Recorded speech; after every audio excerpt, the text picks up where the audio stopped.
እኮ እንደዚህ በቀላሉ የሚለቅ ነገር አይደለም። አይምሰልሽ። ልብ ሲፈልግ ብቻ ነው ሁሉም ነገር መሆን የሚችለው። ካልሆነ ግን ያ ሊሆን የሚችልበት መንገድ የለም። ቤሊን አንቺ ስንት ብዙ ነገሮች የምትታገሽ ልጅ አልነበርሽ? ቆይ ለምን እንደዚህ ትሆኛለሽ?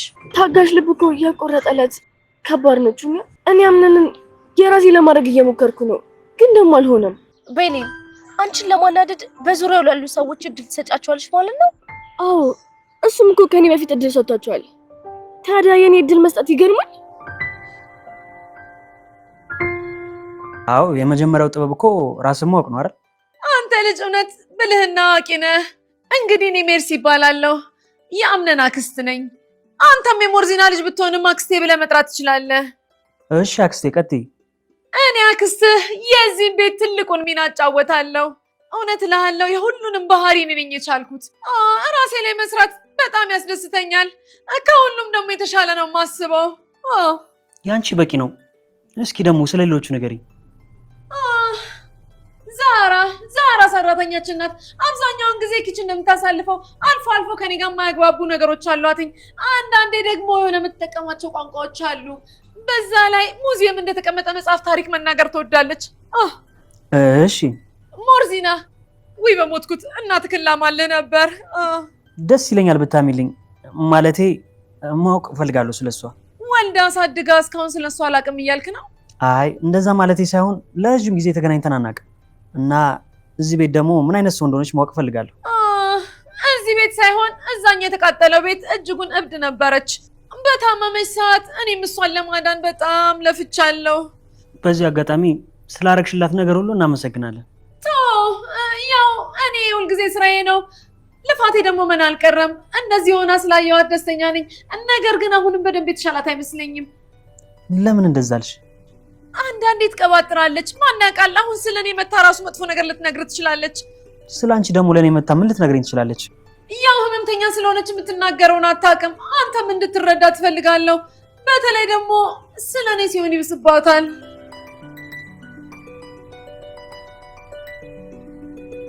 እውነት ልሻለሁ ዛራ፣ ልጅ ደብቆ ማሳደግ ከባድ ነው። በእሱ ያየሁት ፈተና በማንም አላየሁትም። አሁን ላይ እኮ አድጎልሻል እመቤቴ። የፈለገ ቢሆን ልጅ ጥቅም ያለው ነገር ነው። ብቻ ከመሆን ያድናል። ምን አለ እኔ አንቺ ዕጣ በደረሰኝ ብዬ ተመኘሁ። እንዴት እናት ዛራ? አየሽ፣ ለአንዱ ቁስል የሆነው ነገር ለሌላኛው ያላገኘው ምኞት ነው የሚሆነው። እባክሽ ዛራ፣ ምንድን ነው ለማለት የፈለግሽው? በደንብ አስረጅኝ።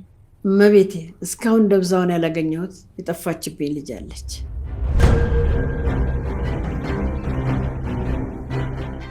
እስኪ የቤሊን ድርጊት ያስደስታችሁ ኮመንት ላይ 1 ቁጥርን በመጻፍ ጀምሩ። የለም የቤሊን ድርጊት ትክክል አይደለም የምትሉ ደግሞ 2 ቁጥር። እንደተመለከታችሁት እንግዲህ አሁን ላይ ቤሊን የቆረጠች ትመስላለች። አምነንን አይንህን እንዳላይ ብራ ራሱ ተናግረዋለችና አሁን ላይ ከውስጡ ያስወጣችሁ ትመስላለች። እና እናንተስ ስለዛ ምን ሐሳብ አላችሁ? እሷ ትክክል አድርጋለች ብላችሁ ታስባላችሁ? በእርግጥ አምነን እስከዛሬ ድረስ ሲጫወትባት እንደቆየ እናውቃለን። እሱ ወዶና ፈልጎ የሚያደርገው ድርጊት ባይሆንም እሷን ግን እስከዛሬ እየጎዳት ነው። ይበልጥ ብሎ ማሪያ ሚስቱ እንደሆነች ሲናገር ባሮክ ነገሩን ዝም ብሎ ተቀብሎ መመልከቱ ስታይ በጣም ተናዳ ቤሊን ስታለቅስ እንመለከታለን። እሷ አሁን ላይ እሱ የኔ ሰው አልነበርም፣ ላልተፈጠረልኝ ነገር ነበር እስከዛሬ ሲጨናነቅና መስዋዕትነት ስከፍል የቆየሁት። አሁን ላይ እሱ የኔ ስላልሆነ የራሴን ህይወት መጀመር አለብኝ ብላ ስታወራ ተመልክተናታል። በተለይም ደግሞ ለወይዘሮ ዛራ ስትነግራት ነበር። በነገራችን ላይ የወይዘሮ ዛራ ልጅ ቤሊን እንደሆነች አስተውላችኋል? እንደተመለከታችሁት ያለፈው ክፍል ሲጠናቀቅ ወይዘሮ ዛራ ስትናገር ነበር። ልጄ እስከዛሬ ድረስ ደብዟን ማላቃት፣ የት እንደሄደች ማላቃት ልጅ አለችኝ እያለች ስትናገር ተመልክተናልና ቤሊን የሁሉ ነገር ሳይደርስ በፊት ቤቱም ሳይቃጠል በፊት ፎቶ ይዛ ስታለቅስ ነበር። እናቴ ማግኘት ፈልጋለሁ እያለች ስታወራ ተመልክተናታልና ምናልባት የሷ ልጅ እንደሆነች አልጠረጠራችሁም? በእርግጠኝነት የሷ ልጅ ነው የምትሆነው። ምንም እንኳን አሁን ላይ ፎቶ ቢቃጠልባትም አምነን ግን በስልኩ ላይ እንዳነሳው መርሳት የለብንም። አምነን እንግዲህ የያዘችውን ፎቶ በስልኩ ካሜራ ላይ ያስቀምጦታል። ይህ ማለት እሷ እናቷን ለመፈለግ ብዙ ለድካም ሊጠበቅባት ይችላል ማለት ነው። እናም ምናልባትም የወይዘሮ ዛራ ልጅ ትሆናለች ብዬ አስባለሁ። እናንተም ሀሳብ አስተያየታችሁን አስቀምጡልኝ። እናም ለወይዘሮ ዛራ ስታማክራት ነበር። ከዚህ በኋላ ስለ አምነን ስለሚባል ሰው እንድታወሪብኝ አልፈልግም፣ የእሱን ስምም እንዳታነሽብኝ አልፈልግም፣ እንዳታነሽብኝ ያለች በተደጋጋሚ ስታስጠነቅቃት ተመልክተናል።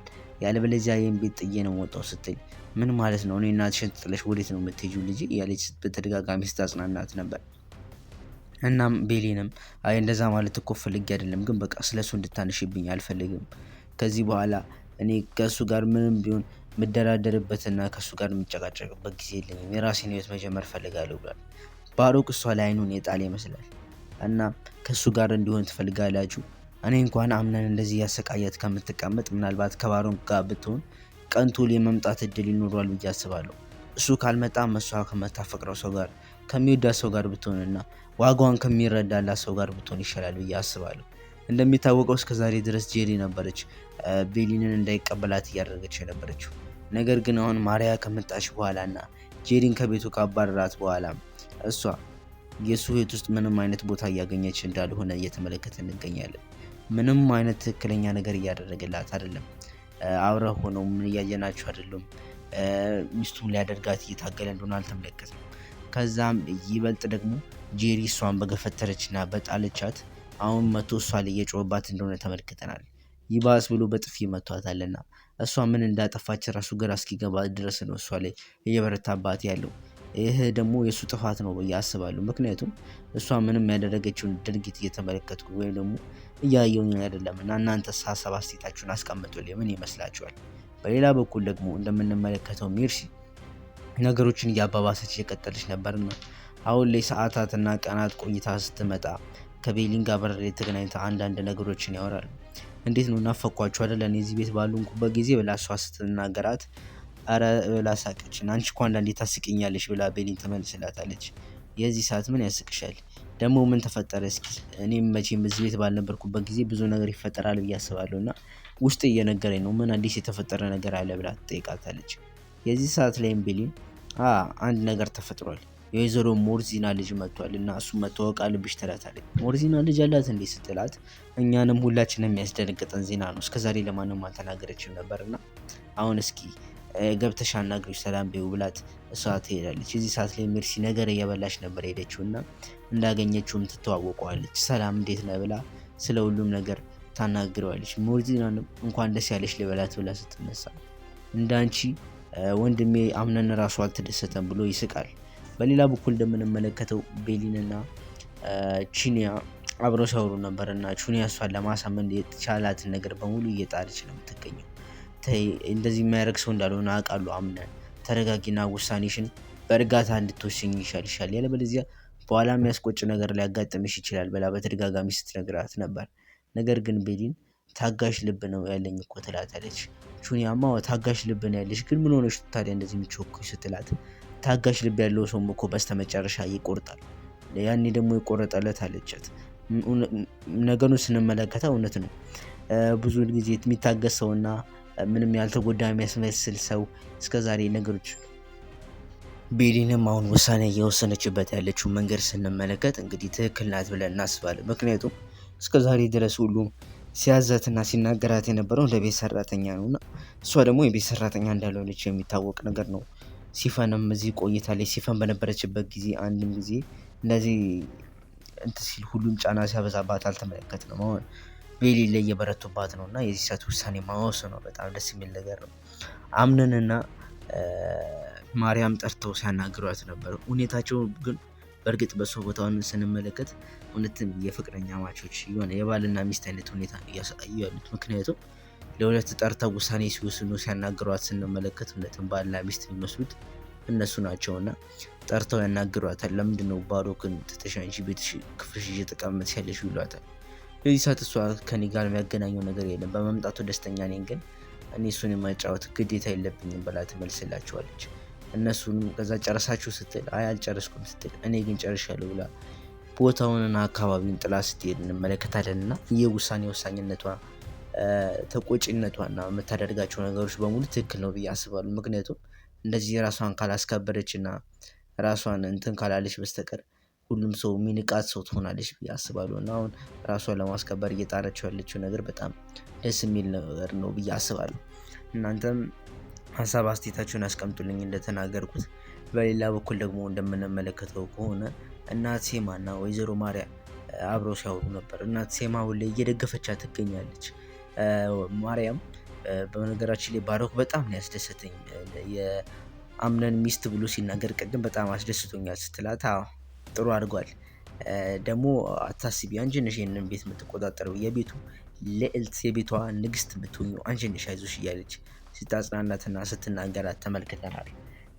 በሌላ በኩል ደግሞ አምነን ቁጭ ብሎ እያለ ወንድሙ ባሮክ መቶ ሲያናግረው ነበር። ባሮክ አሁን ላይ በጣም የመጣው እሱ ሊጎዳው እንደሆነ የታወቀ ነገር ነው። በእርግጥ አምነን ምንም የሚያውቀው ነገር የለም፣ ግን በአንተ ምክንያት ነው ህይወት የተበላሸው ብሎ ስለሚያስብ መቶ እሱ ሊያጠቃው ሲሞክር እየተመለከተን ነው። እና ትክክል ነው ብላችሁ ታስባላችሁ? እሱ እንደሚናገረው ከሆነ እሱ ስላለ ነበር እኔ እንዳልጫወት እየተደበኩ መጫወት ስፈልግ አታዋርደኝ የተባልኩኝ፣ እንደ ሴት ስራ እያሰራችሁኝ ያሳደጋችሁኝ ለሱ ብላችሁ ነው እና ይህ ደግሞ የሚገባው ለሱ ነው ሲል እሱ ምን አደረገ? እሱ ይህን ሁሉ ነገር እኮ ያደረገችው እናትህ ናት ብላ ትናገረዋለች። የዚህ ሰዓት ደግሞ እሷ በህይወት የለችም። እሷ በህይወት ከሌለች ደግሞ ልጅ ውርሱን ይወርሳል አይደል ብሎ፣ ስለዚህ ያለውን ነገር በሙሉ ነጥቄ ሁሉን ነገር አሳጠዋለሁ እና ሁሉን ነገር በተራ በተራ እንዲቀምስ ነው ማደርገው እያለ በተደጋጋሚ ሲናገር የሰማነው ነው እና ይህ ደግሞ ለአምነን መጥፎ ነገር ነው። ባሮክና ቤሊ ለጊዜው አብረው ይሆናሉ ብዬ አስባለሁ። ምንም እንኳን ወደ ፍቅረኛ ማቾችነት መንገድ ቶሎ ባይሄዱም አብረው ሲሆኑ ሲያወሩ ምን ሲሉ ምናልባት የሚያስቃትም ከሆነ አምነን ከፍተኛ ቀናት ያድርበታል ብዬ አስባለሁ እና መልሶ መጥቶ እሱ እንደሚለማመጣት 100% እርግጠኛ ነኝ። እናንተ አይመስላችሁ? ባሮክ ከእሷ ጋር ለመሆን እንደሚሞክር እየተመለከተን ነው። እሷ ለማናገር ይሞክራል፣ እየጣረ ነው ያለው እና የሆነ ሰዓት ላይ ምናልባት ቁጭ ብላ ባለችበት ሄዶ አናግሯት አንጀቷን ከበላ በኋላ አብሯት ሲቀመጥና ሲያወራ አምነን ሊመለከት ይችላል። ምናልባት ሲሳሳቁ እና የዛ ሰዓት ትልቅ ቅናት ካደረበት ሄዶ የማናገር እድሉ በጣም ከፍተኛ ነው እና ይህ ድርጊቱ ደግሞ ጥሩ ነው ብዬ አስባለሁ። ባሮክ መምጣቱ ምናልባት አምነን ያነሳሷል ብዬ አስባለሁ። በእጅ ያዞት ወርቅ አይደለም የሚባለው እና ደግሞ ተፎካካሪ ከሌለ ለብቻ ዝም ብለህ ትቀመጣለህ፣ ያው ዋጋዋን አታውቅምና እሱ መኖሩ በጣም ትልቅ ጠቀሜታ አለው ብዬ አስባለሁ። እንደኔና እናንተም ሀሳብ አስተያየታችሁን አስቀምጡልኝ። ያው የዛራ ንግድ እንደምትመለከቱት አሁን እንግዲህ ወደ ጋብቻ እየሄደች ነው። በእርግጥ አሁን ድራማ ላይ የተመለከትን ያለነው ኢትዮጵያዊ ባህሎችን የጠበቁ ነገሮች አይደሉም። ኢትዮጵያ ላይ የሌሉ ነገሮች ናቸው፣ ግን ከውጭው ዓለም ትንሽ እየተቆረጀ ነገር እንዳለ እናውቃለን። እቺ የምታክል ሴትዮ ጭራሽ ሰርግ ደግሱ ያጋባት መሆኑ አምነን በጊዜው ትንሽ ያስቃል። ሜርሲም ስቃለች አይደል? በጊዜው ሜርሲም ስትስቅ ነበር እንደተመለከት ነው። እንዴ ምን ማለት ነው? እንዴት ነው የምታክል ሴትዮ የምታገባው እያለች ስትስቅ ተመልክተናል። እና አሁን ላይ እሷ ልትጋባ ከጫፍ ደርሳለች። አምነን ደግሞ ነገሮችን በሙሉ እያስተካከለ ይገኛል። ስለሱ ሲወራ በተደጋጋሚ ዛራ እንግዲህ ፈገግ እንደምትልና እንደምትሽኮረመም እየተመለከትና የምንገኝ እና ደስተኛ ናት። በነገሩ ግን ትንሽ የጓደኛዋን ባል መሆኗ ልታገባ ያለችው በጣም የሚደብር ነገር ነው። እሱ እንደዚህ ማድረግ አልነበረባትም ብዬ አስባለሁ። መጀመሪያ ላይ እሷም ተናግራለች፣ ጓደኛዬ ትወዳታለች ሶኒያ ብላ ተናግራ ነበር። ነገር ግን በሀሳቡ ልትጸና አልቻለችም። ምክንያቱም ለእሱ ያላት ፍቅር ከጓደኛዋም ስለበለጠባት ነገሩ አደላባት። በሌላ በኩል ዛራ እንግዲህ ስትነግራት ነበር ስለ ቤሊ ሁሉም ነገር። እቺ ማርያም የምትባለዋ ሴትዮ ምንድናት? ትሻለን ትቼ ትብስና መጠዋሉ። አሁን ጄሪን ተገላገልን ብለን ደግሞ ተመስገን ስንል ጭራሽ ሌላ ደግሞ ተመጣብናለች እያለች ስታወራ ቤሊንም ታያቸው፣ እነሱ ናቸው ያጨማልቋት። እንደፈለገች ትሉኛ ያገባ ነው። ጭራሽ ክፍል አጣተውን ባሮክ ለምን ማታጫወቱ ይሉኛል። ታያቸው ባኪ እንደፈለጉ ነው ብላ ስትመልስላቸው እንመለከታለን።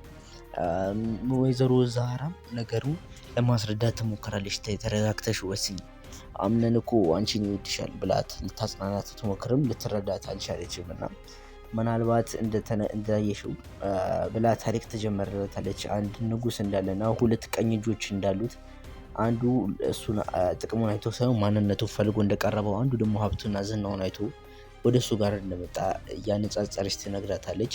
በስተመጨረሻም ሊፈትናቸው ብሎ ሀብቱ እንደጠፋበት አድርጎ ንጉሱ እንደተናገረና አንደኛው ታማኙ ልጅ እሱ ጋር አብሮት እንደተቀመጠ ሊረዳው ሊያግዘው እንደቆመ አብሮት፣ ይሄኛው ደግሞ ሀብቱን እና ዝናውን አይቶ ቀኝ እጅ የሆኑ ሰውዬ ደግሞ ሌላ ሀብታም ሰዎችን ማሳደድ እንደጀመረ፣ የዚህ ሰዓት ሊፈትናቸው እንደፈለገ ንጉሱ በሚናገር ሰዓት ላይ ያኛው ተመልሶ ቢመጣም ቦታውን እንደ ቀድሞ እንደማያገኝና ታማኙና ማንነቱን አይቶ የቀረበው ሰው ደግሞ ከሱ ጋር እስከ መጨረሻው አብሮ እንደሚሆን እንደሚከብርም እየተናገረች ነበርና ይሄ ደግሞ ከሷ ጋር ነው በምሳሌ አያይዛ የነገረቻት።